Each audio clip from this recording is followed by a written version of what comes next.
নমস্কার বন্ধুরা, আপনারা সবাই কিরকম আছেন? আমি আপনার ভাই খুব ভালো আছি। তো আমি যখন ভয়েস ওভার দিতে আসলাম তখন বাইরে হইতে আসলো প্রচণ্ড বৃষ্টি। তো প্লিজ আপনারা একটু ম্যানেজ করে নিয়েন। তো আজকে হইল মনসা পূজার পরের দিন, মার বিদায়ের গান চলতেছে। এই আবার এক বছরের প্রতীক্ষা। সব চেনা মানুষ আবার এক বছর পরে একলো গৌমু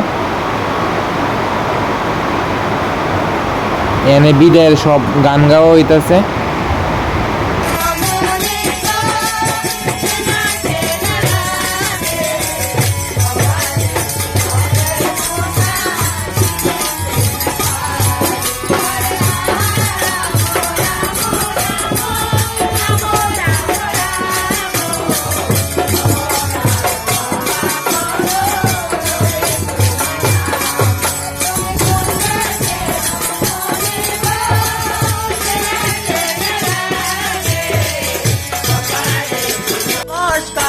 গো মনসা পরকালে যেন পায় কবি কন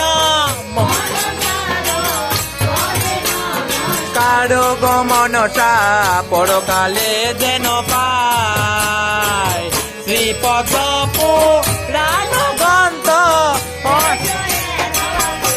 মনসা পরকালে যেন পায় শ্রীপদ পুরাণ গ্রন্থ এত দূরে গো মনসা পরকালে যেন পায়। মন খারাপ হইলেও তো কিছু করার নাই, মারে তো বিদায় দিতেই হইব আবার সামনের বছরের লেগা। তো ওখানে মার বই বদ্ধ করা হইব, তার লেগা দুঃখানি মোমবাতি দিয়া জ্বালাইয়া সিঁদুর টিঁদুর দিয়া মার বই বদ্ধ করে হইতাছে। সামনে বছর আবার এরকম দিনে। আর এখন হয়েছে মারে দশমীত লইয়া জনের পালা, সবাই খুব আনন্দ করতেছে, বক্স টক্স আনো হইতেছে। মা যাতে এই সামনের এক বছর সবাই খুব ভালো রাখে, সুস্থ রাখলে সবাই আবার সামনের বছর দেখা হইব।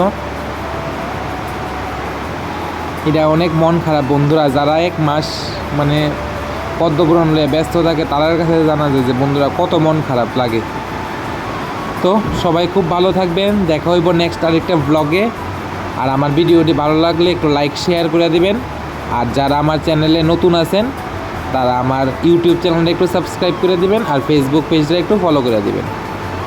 আমরা সবাই আয়া পড়ছি দশমী ঘাটে, তখন মার দশমী হইব।